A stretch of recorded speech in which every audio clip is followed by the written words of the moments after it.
భారత్ చుట్టూ డ్రాగన్ దేశం అల్లిన కుతంత్రాల చక్రవ్యూహం సరిహద్దు దేశాలన్నిటినీ అప్పుల ఊబిలో ముంచింది. ఢిల్లీపై ఆయుధాలను ఎక్కుపెట్టాలని చైనా మాస్టర్ ప్లాన్ వేసింది. ఇప్పుడు అదే డ్రాగన్ కు మైండ్ బ్లాక్ షాక్ ఇచ్చింది భారత్. హిందూ మహాసముద్రంలో తూర్పు సరిహద్దులో భారత్ను ఒంటరి చేయాలనుకున్న శత్రు దేశాల ఆటలకు మోదీ సర్కారు కోలుకోలేని చెక్ పెట్టింది.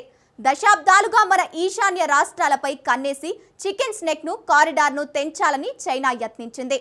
అటు బంగ్లాదేశ్ను వాడుకొని భారత్ను బ్లాక్మెయిల్ చేయాలని చూస్తున్న శక్తులకు మయన్మార్ రూపంలో భారీ దెబ్బ కొట్టింది. చైనా ఒత్తిళ్లను బద్దలు కొడుతూ మయన్మార్ దేశాధినేత తన తొలి విదేశీ పర్యటనకు ఢిల్లీని ఎంచుకోవడం వెనుక అసలు దౌత్య వ్యూహమేంటి? మయన్మార్తో కుదిరిన రక్షణ కనెక్టివిటీ ఒప్పందాలు డ్రాగన్ గుండెల్లో ఎలాంటి రైళ్లు పరిగెత్తిస్తున్నాయి? ఈశాన్య రాష్ట్రాల రక్షణలో మయన్మార్ భారత్కు ఎలా ఒక బ్రహ్మాస్త్రంగా మారింది? Let's watch.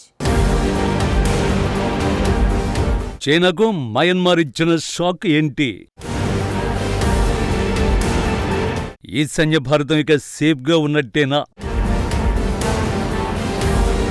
బంగ్లాదేశ్ చైనా ఆటలకు చెక్ పడినట్టేనా? పొరుగు దేశాలతో 2014 ముందు వరకు భారత్ ఒక మూస పద్ధతిని అనుసరించింది. విదేశాంగ విధానంలో భారత్ అంత యాక్టివ్గా ఉండేది కాదు. మరి ముఖ్యంగా సరిహద్దు పంచుకుంటున్న దేశాలతో అంటిముట్టనట్టు ఉండేది. ఇది డ్రాగన్ కు అవకాశం కల్పించింది. భారత సరిహద్దులోని పాకిస్తాన్, నేపాల్, బంగ్లాదేశ్, మయన్మార్, శ్రీలంక, మాల్దీవ్స్ వంటి దేశాల్లో చైనా పాగా వేసింది. Belt and road initiative BRI పేరుతో కుప్పలు తెప్పలుగా రుణాలను కుమ్మరించింది. పోర్టులు, ఎయిర్పోర్టులను ఆధునీకరిస్తామని నమ్మబలికింది. పెద్ద ఎత్తున ఆయా దేశాలకు రుణాలిచ్చింది. ఆ తరువాత అసలాట చైనా ఆడ్డం మొదలుపెట్టింది. క్రమంగా భారత్ చుట్టూ ఉన్న దేశాలని పోర్టులను సొంతం చేసుకోవడం మొదలుపెట్టింది. ఇంత జరుగుతున్న భారత్ మౌనంగా ఉండిపోయింది. నరేంద్ర మోదీ అధికారంలోకి వచ్చిన తర్వాత చైనా డ్రామాలను గుర్తించారు. కానీ అప్పటికే భారీ నష్టం జరిగిపోయింది. భారత పొరుగు దేశాలు చైనా ట్రాప్ లో పడిపోయి తప్పు జరిగిందని ఒక్క పాకిస్తాన్, బంగ్లాదేశ్ మినహా ఆయా దేశాలు కూడా గుర్తించాయి. కానీ చైనా రుణాల ఉచ్చు నుంచి బయటపడడం అసాధ్యమని గుర్తించాయి. రుణాలను ఆధారంగా చేసుకుని భారత్ చుట్టూ ఆయుధాలను ఎక్కుపెట్టేందుకు చైనా పెద్ద ప్లానే వేసింది. యుద్ధమే వస్తే భారత్ను పొరుగు దేశాల నుంచి దెబ్బ కొట్టాలని ప్లాన్లు వేసింది. ఇది గుర్తించిన మోదీ సర్కార్ ముందు పొరుగు దేశాలను డ్రాగన్ ట్రాప్ నుంచి తప్పించాలని నిర్ణయించింది. అందుకే నైబర్హుడ్ ఫస్ట్ విధానానికి మోదీ శ్రీకారం చుట్టారు. నైబర్హుడ్ ఫస్ట్ అనేది కేవలం ఒక నినాదం కాదు. చైనా వ్యూహాలకు భారత్ వేసిన ప్రతి వ్యూహం. మోదీ ప్రభుత్వం అధికారంలోకి వచ్చాక పొరుగు దేశాలతో సంబంధాల రూపురేఖల్ని పూర్తిగా మార్చేసింది. చైనాలుగా అప్పులిచ్చి లొంగ తీసుకోవడం కాకుండా ఆయా దేశాల కష్టకాలంలో అండగా నిలబడాలనే నమ్మకమైన దౌత్యాన్ని భారత్ ఎంచుకుంది. దీనికి బెస్ట్ ఎగ్జాంపుల్ శ్రీలంక ఆర్థిక సంక్షోభం. శ్రీలంక అప్పుల్లో మునిగిపోయి తినడానికి తిండి లేక అల్లాడిపోతున్నప్పుడు డ్రాగన్ దేశం ముఖం చాటేసింది. కానీ భారత్ మాత్రం మేమున్నామంటూ భరోసా ఇచ్చింది. దాదాపు $4 బిలియన్ ఆర్థిక సహాయాన్ని, ఇంధనాన్ని, నిత్యావసరాలను పంపి ఆదుకుంది. అటు మాల్దీవులలో భారత వ్యతిరేక ప్రభుత్వం వచ్చినప్పటికీ అక్కడి ప్రజల అవసరాల కోసం మౌలిక సదుపాయాల ప్రాజెక్టుల్ని, అత్యవసర సేవలను భారత్ ఆపలేదు. నేపాల్లో భూకంపం వచ్చిన, మాల్దీవులలో నీటి సంక్షోభం తలెత్తిన గంటల వ్యవధిలోనే స్పందించి సహాయం అందించే ఫస్ట్ రెస్పాండర్ గా భారత్ నిలిచింది. ఈ చర్యలతో పొరుగు దేశాలకు ఒక విషయం స్పష్టమైంది. చైనా కేవలం తన స్వార్థం కోసమే చూస్తుందని, కష్టకాలంలో ఆదుకునే నిజమైన స్నేహితుడు భారత్ మాత్రమేనని గుర్తించడం మొదలైంది. అయితే కేవలం మానవతా సాయంతో చైనాను అడ్డుకోవడం అసాధ్యమని భారత్ కు కూడా చాలా బాగా తెలుసు. అందుకే డ్రాగన్ నిర్మించిన భౌతిక వలయానికి చెక్ పెట్టేందుకు భారత్ కనెక్టివిటీ అండ్ డిపెండెన్సీ అనే సరికొత్త అస్త్రాన్ని ప్రయోగించింది. గతంలో మాదిరి ప్రాజెక్టుల్ని ఆలస్యం చేయకుండా రాకెట్ వేగంతో పనులను భారత్ పూర్తి చేస్తోంది. నేపాల్, భూటాన్, బంగ్లాదేశ్లతో పవర్ గ్రిడ్స్ అనుసంధానించడంతో ఆయా దేశాల్లో తయారయ్యే కరెంటును భారత్ కొనుగోలు చేస్తోంది. అలాగే భారత్ నుంచి వారికి నిరంతర విద్యుత్, పెట్రోలియం పైప్ లైన్ల ద్వారా ఇంధనాన్ని సరఫరా చేస్తోంది. పరస్పరం ఆధారపడే బలమైన ఆర్థిక బంధాన్ని సృష్టించింది. UPI లాంటి డిజిటల్ చెల్లింపుల వ్యవస్థలను పొరుగు దేశాల్లో ప్రవేశపెట్టడంతో వ్యాపారాలను మరింత సులభతరం చేసింది. చైనా నిర్మిస్తున్న రేవులకు కౌంటర్ గా మయన్మార్లో సిత్వే పోర్ట్, ఇటు ఇరాన్లో చాబహార్ పోర్టులను భారత్ తన అధీనంలోకి తీసుకుంది. దీంతో చైనా ఎంతో ప్రయత్నించినా పొరుగు దేశాల ఆర్థిక మూలాలు భారత్తో పెనవేసుకుపోయేలా ఢిల్లీ మాస్టర్ ప్లాన్ అమలు చేసింది. ఈ సుదీర్ఘ దౌత్య పోరాట ఫలితాలే ఇప్పుడు సరిహద్దులో కనిపిస్తున్న మార్పులు. మయన్మార్ అధ్యక్షుడు యు మిన్ ఆంగ్ హ్లాంగ్ తన తొలి విదేశీ పర్యటనకు చైనాను కాకుండా భారతదేశాన్ని ఎంచుకోవడం మోదీ సర్కారు సాధించిన దౌత్య విజయానికి నిదర్శనం. చైనా ఎంత ఒత్తిడి తెచ్చినా లొంగకుండా మయన్మార్ భారత్తో రక్షణ, వ్యాపార, ఖనిజ ఒప్పందాలు చేసుకోవడం బీజింగ్ కు గట్టి మైండ్ బ్లాక్ ఇచ్చే పరిణామం.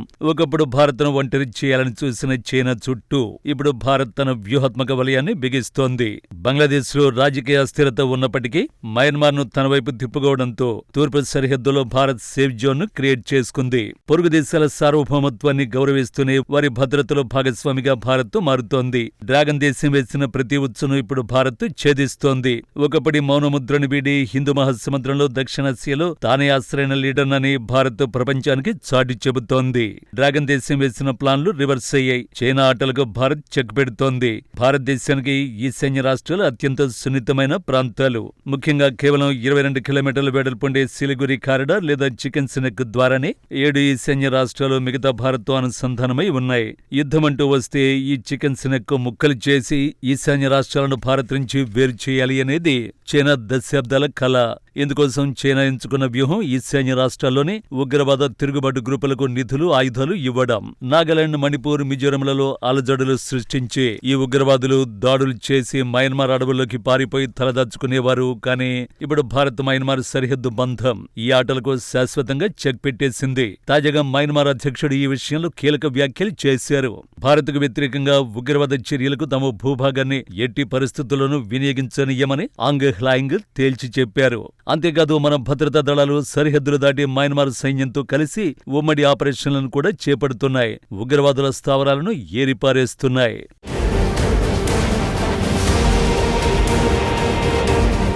చైనా ఎంతో ఉసుగొలిపినా భారత్కు వ్యతిరేకంగా తమ భూభాగాన్ని వాడుకునివ్వబోమని మయన్మార్ అధ్యక్షుడిచ్చిన గ్యారంటీ డ్రాగన్ దేశం గుండెల్లో రైళ్లు పరిగెత్తేస్తోంది.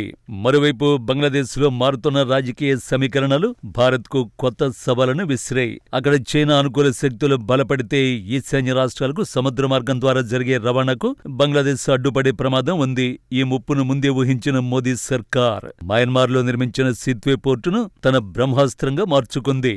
కాలదాన్ మల్టీ మోడల్ ప్రాజెక్టుతో కోల్కతా పోర్టు నుంచి నేరుగా మయన్మార్లోని సిత్వే పోర్టుకు, అక్కడి నుండి రోడ్డు మార్గం ద్వారా మిజోరంకు కనెక్టివిటీని భారత్ సిద్ధం చేసింది. దీంతో రేపు బంగ్లాదేశ్, చైనాను ఇలాంటి కుతంత్రాలు చేసినా చికెన్ నెక్ మార్గంతో పని లేకుండా ఈశాన్య రాష్ట్రాలకు సరుకులు, సైనిక రవాణా నిరంతరాయంగా సాగిపోయే ప్రత్యామ్నాయ మార్గాన్ని భారత్ సొంతం చేసుకుంది. బంగ్లాదేశ్ ను చూపించి బ్లాక్మెయిల్ చేయాలని చూస్తున్న శక్తుల వ్యూహాన్ని మయన్మార్ సాయంతో భారత్ చిత్తు చేసింది.